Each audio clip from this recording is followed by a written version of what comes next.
NMR spectroscopy stated two types of nuclear magnetic resonance spectroscopy.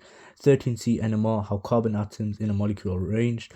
1H NMR, how hydrogen atoms in a molecule are arranged. State a key fact about nuclear spin. Any atomic nucleus with an odd number of nucleons, aka odd number of protons and neutrons, in nucleus has a nuclear spin, therefore producing a weak magnetic field. Hydrogen nuclei, single protons, whereas carbon, 12 carbon, has 6 protons, 6 neutrons, therefore no spin. And 1% of carbon atoms are isotopes of 13 carbon, which therefore does have spin because it's got 6 protons, 7 neutrons, odd number of neutrons. What happens when a strong external magnetic field is applied? The nuclei will align with the field or opposed to it. Nuclei aligned with the external field are slightly lower energy than those opposed nuclei. Normally, nuclei are spinning in random directions, therefore magnetic fields cancel out.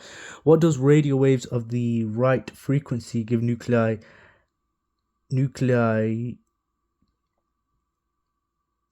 aligned with external magnetic field?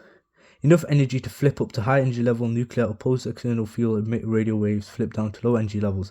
Why is TMS added to test compound? Calibration purposes, therefore PCAT, where the chemical shift is equal to 0 spectra. Nucleus partly shielded from effects of external magnetic field by surrounding electrons. Any other atoms around the nucleus affects this amount of electron shielding. Nuclei in different environments absorb different amounts of energy at different frequencies. Differences in energy absorption between environments are looking in NMR spectroscopy. Chemical shift measured in parts per million, ppm. The difference is relative to a standard substance measured in NMR spectroscopy. Standard substance SiCH34 tetramethylsilane TMS has 12 hydrogen atoms in identical environments, produce a single absorption peak tetramethylsilane, and it produces single peak produced by tetramethylsilane gives a chemical shift of 0. State 3 key characteristics of TMS, tetramethylsilane: inert, does not react with sample, non-toxic, easy and volatile, therefore easy to remove from the sample. The number of peaks on the 13C NMR spectrum tells you the present how many different carbon environments there are.